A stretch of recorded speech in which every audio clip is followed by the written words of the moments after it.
Ok, now we are live. Supposed to be.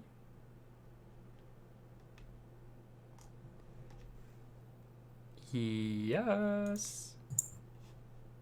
Mon téléphone a fait un boum boum, fait que je pense que oui. Le mien aussi.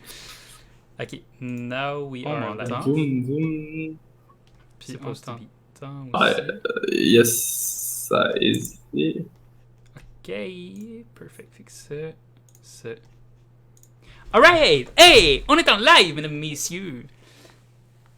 J'essaie de m'entendre. Voir de quoi ça sonne comment. Oh my god, je suis tellement désolé pour mon micro. God damn. Il était un petit peu fort. Attends, je vais descendre mon micro. Il est fort? Ah ouais? Ok. Attends, ben tu peux-tu me dire si mon son, est-ce qu'il est correct aussi? Le sien est correct, le mien il est juste me pète les oreilles.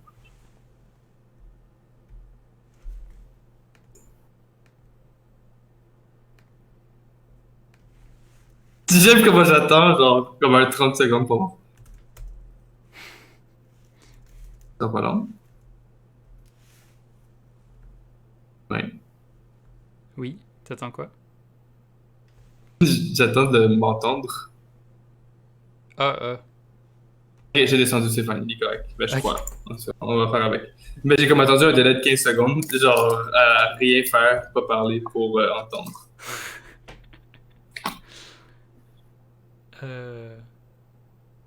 On est en live! Wouhou! Wouhou! C'est le temps de célébrer. Ok, fait que pendant que je fais mes petites annonces paroissiales. Je vais prendre d'autres souris temporairement parce que ça m'énerve que ça double-clique dans le vide. Ben, t'en as pas besoin de ta souris, de toute manière. C'est moi qui host aujourd'hui, encore une fois. En fier de lui, hein. Mhm. Ouais! Les gens ne savent pas qu'on est en train de streamer sur la mauvaise... le mauvais account, le genre 15 secondes. Hier, on n'a pas les petits handshakes qui bougent en arrière, c'est correct. Oh, salut Océane! Puis, ah ouais, les petits handshakes. Ouh!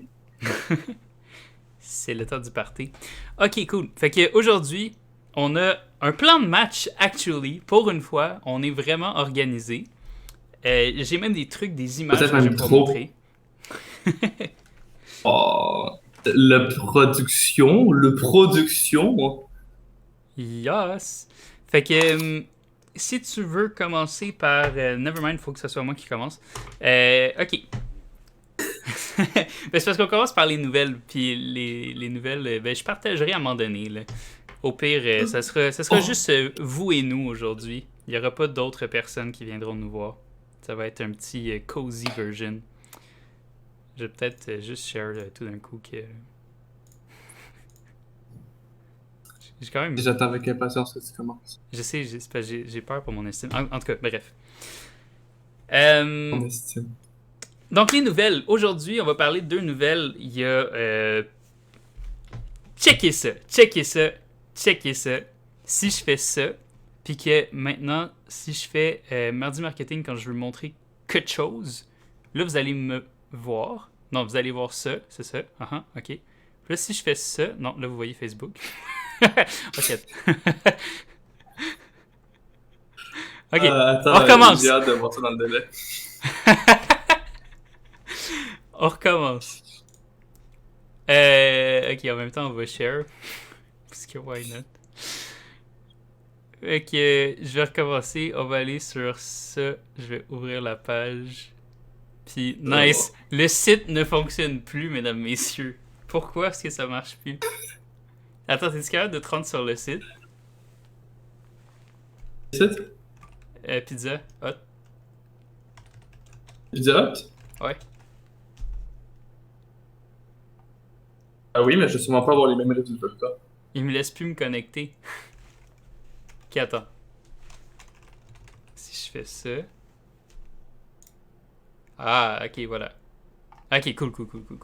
Fait que je suis juste en incognito mode. Oui, je le vois. Je suis capable de me connecter. Ok. L'image est tellement en basse résolution. Wow. Fait que si je fais ça, normalement, vous êtes supposé être capable de voir l'image. Fait que juste me confirmer là, que on voit les trucs. Attends. On voit, ben là, on voit ton Streamlabs. Puis, oh, là, on voit la page. Yeah! Nice! Ok, fait que la première nouvelle, ça va être vraiment pas long. J'ai pris beaucoup trop de temps pour juste genre 5 secondes. Mais bref, ça me tentait vraiment d'utiliser cette fonctionnalité-là. KFC, autrement connu comme le PFK, le poulet frit Kentucky, et Pizza Hut, c'est deux chaînes que vous connaissez très probablement, qui ont décidé de s'allier pour offrir une pizza spéciale. Qui n'a pas la très bonne. Ouais, ben écoute, peut-être qu'il y a des gens qui vont l'aimer, peut-être qu'il y a des gens qui vont pas. Mais j'ai aimé qu'est-ce que tu as dit, parce que tu as dit que les deux ont décidé de s'allier. C'est ça que la majorité des personnes vont penser. Ils vont se dire, ah, c'est quoi les odds que Pizza Hut et KFC décident soudainement de faire une collaboration? Les deux appartiennent à la même compagnie mère, donc c'est pas si surprenant que ça en fait. Puis ils ont déjà fait plusieurs collaborations auparavant. Dans l'aspect de nourriture, je sais pas, mais je sais qu'ils ont souvent fait des cartes cadeaux que tu pouvais dépenser soit au Pizza Hut, soit au KFC, ou soit au Taco Bell. Si vous allez au Taco Bell à Montréal, par exemple, c'est peut-être pas souhaité parce que ça coûte goût est désirable, disons. Il y a des Taco Bell à Montréal? Il y en a un à Montréal, si je me trompe pas. Mais c'est pas très bon. Très bon. Ben, je sais pas si c'est récent ou pas. Moi, qu'est-ce que je veux, par exemple, à Montréal, c'est un Chipotle. Ça serait tellement la vie qu'il y en a ailleurs. Looks good. Sounds good. It Donc, is c'est good. juste ça que je voulais vous dire. Si vous voulez... ben, en fait, je veux pas vraiment qu'on rentre trop deep dans le sujet. Si jamais ça vous intéresse, qu'on parle de partenariat entre les entreprises, voir comment est-ce qu'on fait ça, comment on crée de la fausse concurrence. Alex et moi, on parlait en off tantôt de Future Shop puis Best Buy. Fait que je sais pas si vous saviez, mais Future Shop, ben, là maintenant ça n'existe plus, ou ça existe seulement aux États-Unis, mais en tout cas, avant, il y avait un Future Shop en face d'un Best Buy, quasiment tout le temps où est-ce qu'il y avait une des succursales, puis les deux compagnies appartenaient à la même compagnie mère. Donc, dans le fond, et Best Buy et Future Shop, c'était la même compagnie, puis c'était juste une fausse concurrence qu'ils mettaient pour que les gens soient attirés soit d'un côté ou de l'autre, mais qui achètent quand même. Fait que si jamais c'est quelque chose qui vous C'est intéresse... un peu aussi la même chose. Ah oui, excuse-moi. C'est un peu aussi la même chose avec le Dollarama et le Rossi au début. Le Dollarama, ils vendaient les affaires du Rossi moins cher, si je me trompe pas, mais c'est Rossi qui donnait les affaires au Dollarama, qui les vendait au Dollarama. Donc, c'est encore une histoire de fausse compétition. Si je me trompe pas, Rossi, c'est comme le père du fondateur de Dollarama ou quelque chose comme ça. Don't quote me en date, je suis pas 100% sûr, mais je sais qu'il se crée la fausse compétition comme ça. Mm-hmm. Je vais pas aller trop en détail là-dedans, parce que c'était vraiment juste ça la petite nouvelle. L'autre nouvelle que je voulais parler, c'est une nouvelle qui touche un petit peu plus le marketing qui peut plus vous toucher. Ben là, c'est sûr, si ça vous tente de manger de la pizza avec du maïs dessus puis du poulet bizarre, ben allez-y, have fun. Avec la bonne sauce gravy partout. Fait que l'autre chose que je voulais vous montrer, c'était un article, en fait. C'est l'Australie qui... ça, c'est au mois de février. En fait, vous savez quoi, là? On n'a pas besoin de... On n'a pas besoin de ça. On va rechanger. Check ça. Off the mic. Paclao! Hein? C'est juste vous et moi maintenant. Et Alex. Au mois de février, je vais vous raconter une petite histoire. Au mois de février, il y avait l'Australie qui avait décidé de réglementer les GAFAM. Okay? Donc, tout ce qui est Google, qui est Facebook, là, on ne parle pas d'Amazon, on ne parle pas de Microsoft non plus. Mais vous savez, les GAFAM, c'est toutes les plus grosses compagnies, les grosses tech qui rapportent énormément d'argent puis qui dirigent principalement qu'est-ce qui se passe dans le monde puis sur les marchés boursiers. Ben, vous le voyez, on est présentement sur Facebook. Si jamais vous nous écoutez, ça va être sur Facebook. La rediffusion du live va être à un moment donné sur YouTube, donc YouTube qui appartient à Google. Puis si vous portez attention à ce que vous regardez normalement sur les réseaux, Facebook Google, Microsoft avec Bing, chaque plateforme offre des nouvelles. Moi, je me rappelle surtout du temps où il y avait MSN, les nouvelles MSN qui apparaissaient. Oui. Mais là, Bing a repris la même chose, Bing qui appartient à Microsoft. Google fait la même chose aussi sur les téléphones cellulaires. Donc, ils vont relayer des articles de nouvelles des médias locaux sur votre téléphone pour vous en informer, faire la pub. Oui? C'est pas pour vous, mais je pense que j'ai jamais regardé absolument rien sur le hockey. Puis à chaque fois, Google me dit que le Canadien a gagné ou perdu un tel score. J'avoue. Puis, ouais, ben dans le fond, c'est ça. Fait que là, il y a des médias qui apparaissent sur les réseaux. Puis l'Australie s'est dit que les GAFAM faisaient trop d'argent sur le dos des médias locaux. Donc, ils ont décidé de faire une loi pour obliger ces GAFAM-là de payer, dans le fond, de payer une certaine portion pour les remettre aux médias locaux. Donc, tous les journaux, la radio, tout ça, n'importe quoi. Si tu as un article, faut que tu te fasses payer derrière des redevances, dans le fond. Puis, Facebook a dit non. Parce qu'ils veulent pas payer plus, Facebook. Eux, ils ont quand même un bon argument. Là. Ils disent, tu fais déjà des revenus quand tu es un créateur par soit les produits que tu vends ou soit par les ads. Fait qu'en général, quand vous allez sur des sites pour checker des nouvelles, vous l'avez très probablement vu si vous n'avez pas un ad blocker, mais il y a tout le temps plein de pubs sur les côtés, devant des pop-up.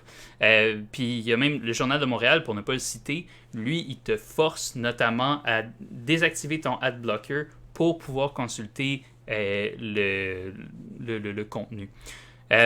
Donc, Facebook a décidé de simplement bannir tout ce qui était médias locaux pour l'Australie. Fait que dans le fond, pendant une certaine durée, je ne me rappelle plus c'était combien de temps, mais il n'y avait plus personne qui pouvait publier puis apparaître dans le newsfeed de Facebook. Là, évidemment, ça a fait des flamèches. L'Australie et Facebook se sont pognés. Ils ont réussi, il n'y a pas longtemps, à s'entendre. Facebook a dit qu'il allait accorder au moins $1 milliard qui va être redistribué pour l'Australie. Mais il y a un nouveau problème qui est apparu, pas avec Facebook, mais avec Google et Microsoft. Google et Microsoft, ils s'aiment pas les deux, depuis quand même très très longtemps. Puis, dans le fond, Google a décidé de lui aussi faire une menace de boycotter l'Australie, puis de ne pas faire apparaître les médias en premier choix dans le référencement. Puis Microsoft, ils ont dit que c'était stupide, puis là, ils se sont tapés dessus l'un sur l'autre, comme d'habitude. Puis, dans le fond, la loi est passée. Je crois que ça fait 1 ou 2 jours, là. Ça vient tout juste d'être accepté. Puis Google, au moment où est-ce qu'on en est aujourd'hui, Google n'est pas revenu sur ces mots. Donc, ça se pourrait que dans les prochaines semaines, l'Australie soit bannie de Google. Donc, ils ne puissent pas utiliser Google pour faire leurs recherches ou pour apparaître dans les résultats de recherche. Ce qui est quand même spécial. Puis, ça nous fait réfléchir un peu à c'est quoi la puissance des GAFAM, puis à quel point est-ce que c'est eux qui contrôlent pas mal tout ce qui se passe sur les internets. Est-ce que tu avais des choses à rajouter là-dessus? À ce sujet, non, absolument rien. Ok, cool. Fait que dans ce cas-là, je vais continuer. Parlant d'Internet et des créateurs Facebook, c'est sur le temps de passer aux influenceurs. Yes! Fait que là, le premier truc, parce que le titre ici, c'est comment faire de la publicité efficacement. Évidemment, le titre, il est assez large, puis c'est pas pour rien, c'est parce que je sais que et Alex et moi, on divague toujours. Fait qu'on a des trucs décrits, on sait de quoi est-ce qu'on veut parler, mais ça se peut qu'on parle de plein de choses qui n'ont pas rapport. Fait que la première chose, je vais te laisser commencer. Tu voulais parler des VTubers ou des influencers. Influenceurs, en fait, des influenceurs virtuels. Donc, on parle souvent d'influenceurs, ce qui est quelque chose que les brands, les entreprises, généralement, vont souvent aller s'approcher, généralement sur Instagram, tout ça, pour faire de la promotion de leurs produits.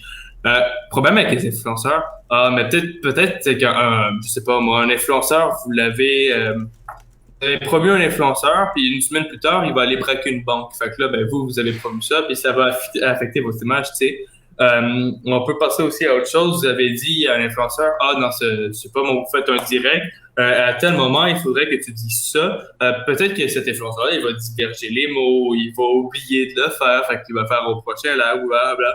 C'est quoi la solution à ce problème-là? C'est de créer ses propres influenceurs, voyons. Donc, il y a un nouveau trend qui est utilisé ces temps-ci, ça s'appelle des influenceurs virtuels. J'ai l'impression que j'en ai déjà parlé un peu plus brièvement dans un live précédent, mais il y a plusieurs compagnies maintenant qui font en sorte qu'ils ont leurs propres influenceurs. Donc, une compagnie de jeux vidéo que vous connaissez probablement, si vous ne connaissez pas, je vais vous apprendre c'est quoi, ça s'appelle League of Legends. C'est le jeu le plus joué en ligne, je pense, depuis presque une décennie sur ordinateur. Il y a un nouveau personnage, en fond, qui vont sortir pour ce jeu. Et pour faire la promotion de ce personnage-là, ils ont créé une page Instagram, une page Twitter, tout ça, pour faire comme si c'était une vraie personne. En fond, ils ont essayé de faire comme si c'était une vraie personne qui était une chanteuse amateur qui faisait son parcours, son chemin pour devenir une pop star. Drôle parce que il y a énormément de personnes qui sont attachées à ce personnage. Ce personnage n'est pas une personne, c'est une équipe de marketing, c'est une équipe de personnes qui travaillent derrière pour savoir exactement c'est quoi qu'il va partager, pour faire en sorte que les gens vont être attirés ils vont se sentir connectés au personnage en fond. Comme j'ai dit, c'est une équipe entière qui est derrière tout ça. Donc, qu'est-ce qui est le fun pour la compagnie en tant que telle, pour ce genre d'influenceurs-là qui leur apporte une nouvelle clientèle pour jouer à leurs jeux vidéo? Que ce personnage ne fera pas d'erreur. Il va pas dire quelque chose de controversé ou non, parce qu'il est contrôlé par plusieurs personnes. Il peut être à plusieurs endroits en même temps. Donc, bam, une photo, il est en face du Big Ben, puis bam, l'autre photo, il est à Paris en face de la Tour Eiffel, puis la prochaine photo, cette personnalité va être à Tokyo. Donc, il n'y a pas de limitation. Vous pouvez faire tout ce que vous voulez avec ça. Donc, moi, c'est pas nécessairement quelque chose que j'approuve, que je condamne, parce que des fois, ils poussent un peu les limites avec ce type de contenu. Mais c'est quand même un sujet que je trouve plutôt intéressant, disons. Donc, un exemple aussi, encore avec eux, le personnage a essayé ce personnage, justement, de League of Legends avait aussi essayé de spread du awareness, comme tu dis ça, et essayer de partager de prévention pour les maladies mentales, dans le fond, ou des health issues, mais pas de la meilleure manière, disons, parce que on a beau s'attacher au personnage, on sait quand même que ce personnage est virtuel. Et donc, ce personnage avait mis des affaires, pas nécessairement suicidaires, mais avait partagé des faux tweets de mental issues. Comme, j'ai des problèmes ces temps-ci avec ci ou ça. Puis ça a mis un peu de controverse parce qu'on sait tous que c'est une brand qui est derrière ça pour essayer d'avoir des points d'empathie pour que les gens s'attachent plus au tweet et encore une fois au personnage. Donc, c'est ça. Des fois, les compagnies vont quand même essayer de pousser un peu trop pour vraiment faire comme si c'était une vraie personne. Puis les gens, ils savent quand même qu'il y a des limites parce qu'on n'est pas stupide. On le sait que c'est pas une vraie personne.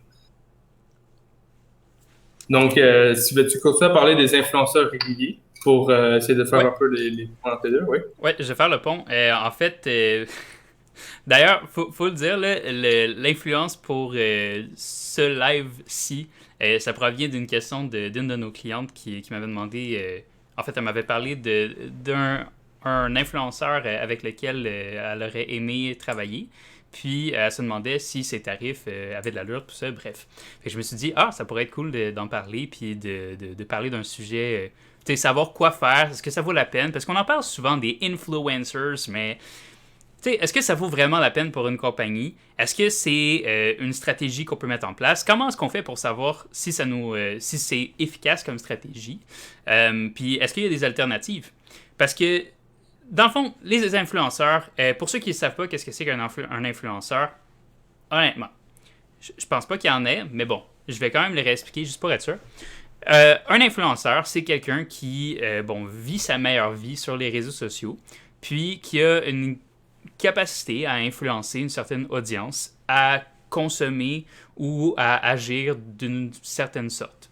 Donc, un influenceur, c'est vraiment une définition large. Ça peut être n'importe qui, n'importe quoi, un politicien, autant que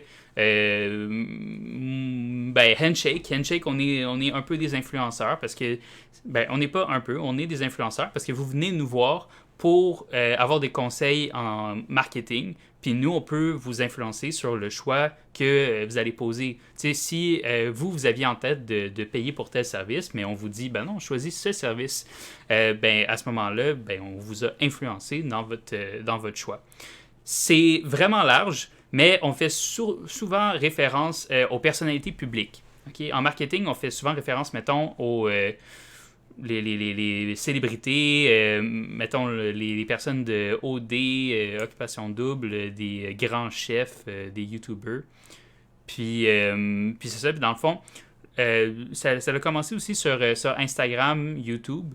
Les gens vont demander en fait, les influenceurs vont demander un certain cachet pour certains services. Donc, mettons, pour une photo qui va être publiée, ça coûte tel montant.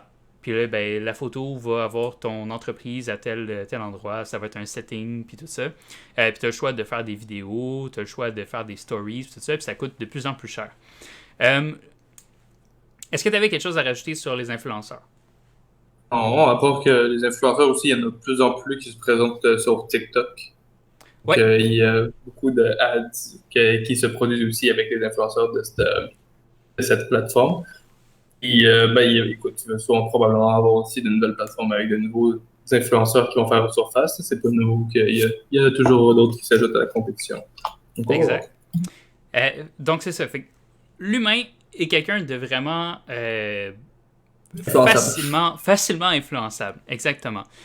Donc si on prend notre personnalité publique, cette personnalité publique-là, elle vit sa vie, elle prend des photos, je sais pas, c'est, mettons, un entraîneur privé, ou c'est quelqu'un qui est juste vraiment fit, puis il va prendre des photos, des belles photos, puis à un moment donné, il prend une photo avec un produit quelconque d'une certaine compagnie, puis il dit Hey guys, c'est vraiment bon cette affaire-là, faut que tu l'essayes. Vous, si vous suivez cette personne-là, nécessairement, vous allez être plus enclin à essayer le produit. Généralement, pas le problème, mais généralement, c'est que la personne derrière l'écran est attachée avec l'influenceur. Donc, ils vont trouver des points communs tout ça. Puis c'est comme avoir pour certaines personnes, c'est comme avoir un ami et qu'ils ne connaissent pas vraiment. Donc, c'est comme, mettons, si votre ami arrive et vous dit, j'ai vraiment, je sais pas, moi, j'ai vraiment aimé écouter ce film-là au cinéma, tu devrais aller voir. Bon, mais peut-être il y a certaines personnes qui vont avoir ce même ressentiment lorsque c'est l'influenceur qui va leur proposer et donc, ils le considèrent comme un ami. Exact. Cet ami-là, ça coûte très, très cher lorsqu'on veut faire de la publicité avec eux. Nous, on a déjà travaillé avec des personnalités publiques. Ça coûte super cher. On a fait des webinaires. Il y en a un, justement, qui est demain avec un de nos clients. Là. Puis, donc c'est ça, on a fait affaire avec des grosses personnalités publiques. Puis, ça coûte vraiment, vraiment, vraiment, vraiment cher. Le truc, c'est que ça coûte cher. Puis, on peut pas savoir exactement le nombre de ventes qu'on va générer avec ça. La seule chose qu'on sait, c'est que ça va potentiellement améliorer la visibilité ou la notoriété de la marque. À ce moment-là, le truc qu'il faut savoir, le deuxième point que je voulais apporter, c'est est-ce que c'est nécessaire? Parce qu'il y en a de plus en plus, okay? Des grosses compagnies qui se disent, qui incluent ça, une compagnie qui ont un département de marketing. Puis eux, ils se disent, il faut absolument qu'on ait un influenceur. Même, je prends Martin Matt là, qui fait les pubs pour Maxi. C'est un influenceur. Donc, eux, ils vont le payer pour qu'il apparaisse sur les publicités parce que c'est une figure connue. C'est un petit peu l'inverse de ce que les gens font sur Internet. Parce que dans le fond, en général, c'est la compagnie qui apparaît dans le background de la personnalité. Mais là, c'est un petit peu l'inverse pour les publicités télé. Puis, c'est ça qui fait en sorte que ça coûte quand même cher. Puis, aussi, il n'y a pas de barème de prix.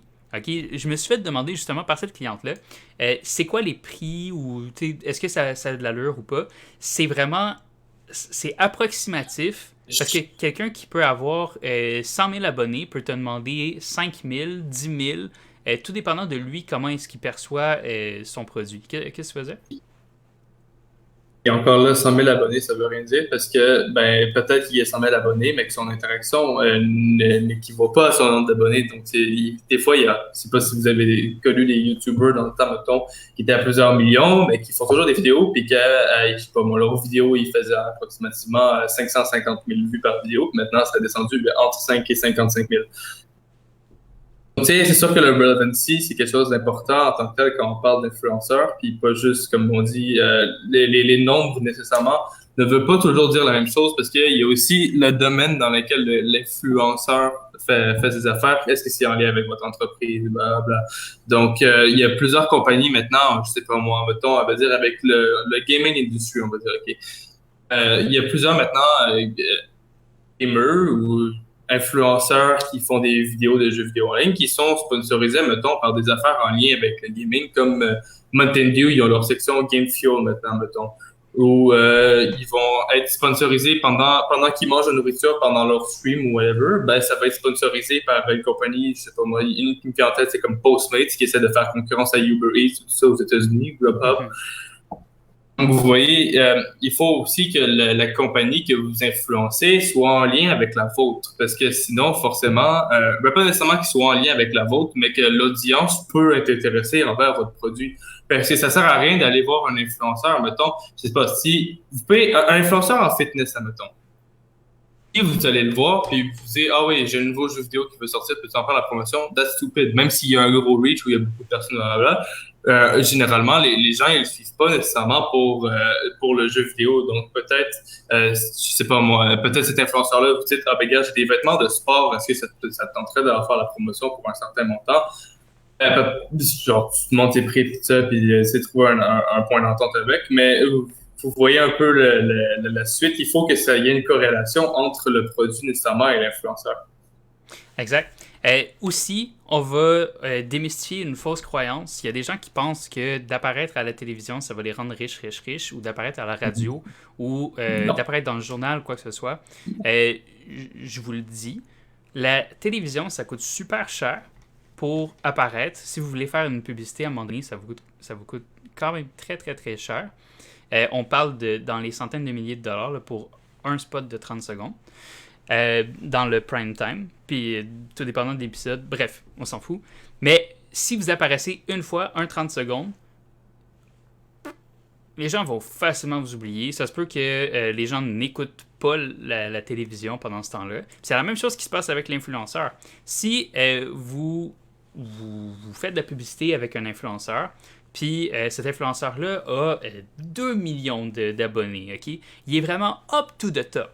Puis il y a un engagement de malade. Ça ne veut pas nécessairement dire que votre compagnie va avoir même une vente. Ça se peut que vous ayez 0 vente. Parce que, ben, comme Alex le dit, ça se peut que ça ne fit pas du tout avec... tu sais, qu'il y ait un clash entre qu'est-ce que l'influenceur vit, c'est quoi ses valeurs, sa mission, ou qu'est-ce qu'il défend, c'est quoi ses intérêts, puis ceux de votre compagnie. Mais il y a aussi le fait que, ben, on peut pas décider qu'est-ce que les gens vont faire sur votre plateforme. Ben c'est ça, en fait. Si les gens voient la publicité, on peut pas décider de... OK, quand ils vont voir ça, ils vont acheter ce produit-là, puis ils vont l'acheter... Chaque personne va au moins en acheter 5. On peut faire des analyses. On peut vous donner des moyennes. On peut vous donner des données pour vous dire ça aurait tendance à donner tel type de résultat. Si vous faites affaire avec des influenceurs pour faire de la vente, you're in the wrong buddy. Parce qu'il n'y a pas moyen de savoir combien est-ce que vous allez faire exactement de ventes.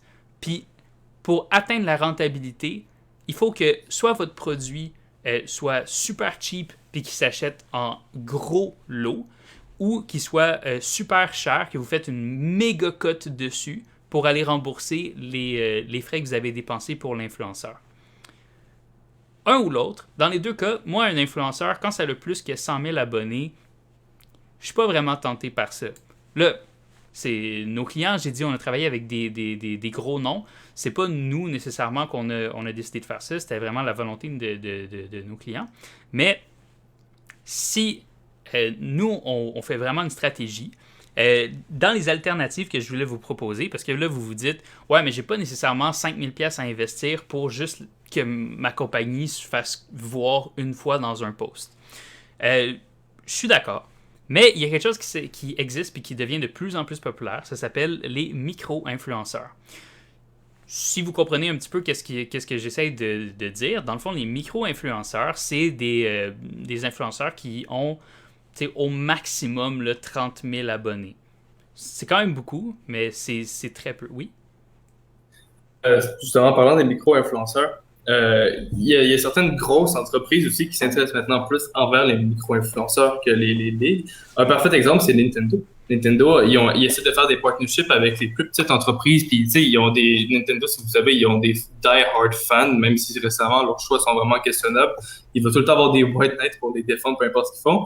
Puis, ils en ont des gros influenceurs, plusieurs millions d'abonnés sur plusieurs plateformes différentes. Mais Nintendo ne veulent pas faire affaire avec eux parce qu'ils sont trop gros. Fait que les autres, dans leur tête, ils veulent essayer de faire plus affaire, des partenariats avec des petites chaînes de 30 000 abonnés, des affaires comme ça. Donc, eux, c'est un parfait exemple de personnes qui emploient nécessairement cette tactique-là. Exact. Puis dans le fond, le but d'aller utiliser les micro-influenceurs, c'est, vu qu'ils sont plus petits, on remarque que les influenceurs, lorsque vous avez un compte sur les réseaux sociaux, dès que vous commencez à dépasser environ ça, 30 000 abonnés, votre taux d'engagement tend à être réduit en pourcentage. Okay? Fait que dans le fond, vous allez peut-être avoir 1 million d'abonnés, mais vous allez seulement avoir 200 000 personnes qui vont interagir à chaque post. Puis déjà, 200 000, c'est quand même beaucoup là, pour quelqu'un qui a 1 million. C'est pas mal plus bas d'habitude. L'affaire, c'est que quand vous avez 30 000, il y a plus de chances que vous ayez au moins entre 5 et 10 000 personnes qui vont interagir. Puis quand c'est une petite communauté, les gens sont beaucoup plus interactifs. C'est vraiment une communauté qui se tient. Puis c'est des personnes qui ont des intérêts communs. C'est souvent niché. Donc, il y a plus d'interactions sur ces comptes-là. Donc, plus d'interactions, moins d'abonnés, puis ça coûte moins cher, on va se le dire. Ça coûte moins cher pour autant de résultats. L'autre alternative, c'est les groupes. Ah oui, excuse, oui? Ça fait déjà, on a déjà dépassé le 30 minutes, donc on a un peu divergé, disons. OK, je vais aller vraiment vite pour le reste. Une autre alternative, c'est les groupes. Okay? Les groupes, on en reparlera plus en détail dans un prochain live. Mais dans le fond, il y a plein de groupes de partage. À chaque début de live, c'est ce qu'on fait d'ailleurs. Nous, on est en train de tester des stratégies pour voir qu'est-ce qu'il y a comme effet quand on partage massivement, quand on partage moins. Puis c'est ça, on vous parlera des données qu'on a récoltées. Donc, les groupes, vous pouvez cibler des groupes gratuitement qui vont vous permettre de faire la publicité. Même ceux qui disent pas de publicité, vous pouvez faire de la publicité. On vous expliquera comment faire ça. Sinon, l'autre alternative, c'est la publicité ciblée. Donc, les Facebook Ads, Google Ads, SEO, SEM, tralala. Pas SEO, pardon, SEM. Donc, ça vous permet de vraiment avoir des chiffres clairs, des estimations qui sont beaucoup plus claires que si vous faites affaire avec un influenceur. À ce moment-là, puis vous pouvez aussi vraiment vous focusser sur certains types d'intérêts ou des personnes qui ont des valeurs. Quoi? Never say that word again, please. Donc, c'est ça, la publicité. Puis ça va vous coûter beaucoup moins cher aussi pour autant sinon beaucoup plus de résultats. Puis l'autre truc, c'est les partenariats. Donc les partenariats aussi qu'on va traiter dans un autre live. C'est une autre alternative que vous pouvez utiliser. Donc soit vous associer avec des compagnies qui qui ont des offres de services ou de produits qui sont différents, mais qui rejoignent un même type de clientèle. Ou, c'est ça. C'est pas mal ça, en fait. Là. Si vous allez chercher d'autres types de clientèle, c'est vraiment parce que vous voulez essayer de percer un nouveau marché. Mais je doute que les gens qui nous suivent présentement tentent de s'implanter ailleurs qu'au Québec ou dans un autre marché différent. Si c'est le cas, faites-nous en part. Sinon, c'est ça. On en parlera dans un prochain live. Puis le truc le plus important que je voulais vous parler, avant qu'on se quitte, c'est la chose qu'il faut retenir si vous voulez savoir comment faire de la publicité efficacement. OK? On a parlé des influenceurs, la publicité, le SEO, le SEM. Lequel choisir? La question, c'est pas lequel qui est le meilleur, c'est lequel qui va vous offrir un retour sur investissement qui va être le plus élevé. Retour sur investissement, ROI, c'est 3 lettres qui sont les plus importantes pour votre entreprise. Vous les avez déjà entendues maintes et maintes fois. Yes? Le roi. Littéralement, c'est ça. Si vous ne savez pas c'est quoi votre ROI sur chaque tâche que vous effectuez dans votre entreprise, there's something wrong, kiddo. Okay? Si tu ne sais pas, à chaque fois que tu investis de l'argent dans une publicité pour Facebook, si tu ne sais pas c'est quoi ton retour direct en argent, ou le nombre de produits, ou le retour sur ton investissement que ça te donne, si tu sais juste que tu as eu comme 18 likes, on s'en fout des likes, c'est pas ça qui nous intéresse. Une compagnie ne vit pas que pour des likes, elle vit pour la vente de services, la vente de produits. C'est en dollars que ça se calcule. Fait que si vous voulez savoir si ça vaut la peine de payer pour un influenceur, calculez. Si vous savez que, en général, cet influenceur-là, il y a environ 16 commentaires sur ces publications quand il y a des produits, calculez, si ces 16 personnes-là, s'il y a 1%, s'il y a 10% de ces personnes-là qui vont acheter votre produit, combien est-ce que ça vous fait d'argent pour vous? Est-ce que vous êtes rentable avec cette solution-là? Est-ce que ça arrive dans certains cas que cet influenceur-là, il y a des booms puis que ça vous donne plus d'achats? Ce serait quoi la solution optimale pour que vous fassiez de l'argent, un profit, puis vous puissiez vous offrir les services d'un influenceur? Si vous ne pouvez pas vous le permettre, c'est que c'est pas efficace, c'est pas une bonne stratégie, puis essayez-le pas, OK? C'est pas en avançant à tâtons, vous le faites déjà pour plein d'autres choses. Le ROI, il est là pour vous aider, pour éviter de faire des fausses dépenses. Puis vous pouvez l'appliquer à tout. Vous voulez faire affaire avec une entreprise, vous voulez savoir la création d'un site web, ça coûte combien, OK? C'est des questions qu'on se fait poser tout le temps. Ça coûte combien faire de la pub? Ça coûte combien faire un site web? Écoutez, ça peut coûter ce que vous êtes prêt à mettre, mais tout dépendant de ce que vous pensez que vous allez recevoir comme argent. Si vous pensez qu'en mettant de l'argent pour la création d'un site web, pour la publicité, ça va vous rapporter 0, faites-le pas. Qu'est-ce que vous voulez que je vous dise? Sur ce... Welcome to his TED Talk. That was my TED Talk. Mais mon livre est en vente. Non, c'est vrai. Mais bref, ROI, gardez ça en tête. Il faut vraiment savoir, là, à chaque fois que vous voulez faire un investissement, qu'est-ce que ça peut vous rapporter. Puis établissez-vous des objectifs, OK? Spreadsheet, Excel, n'importe quoi. Faites des simulations avec des chiffres. Vous venez nous voir, on va le faire à votre place. La version dumb down, OK? Si vous avez un chat, puis le chat, vous lui donnez une gâterie. Imaginez 2 secondes si votre chat, vous lui donnez une gâterie, puis il fait pas... There's something wrong. Il faut noter, il faut trouver quelque chose, il faut trouver l'erreur. You know? Fait que, essayez...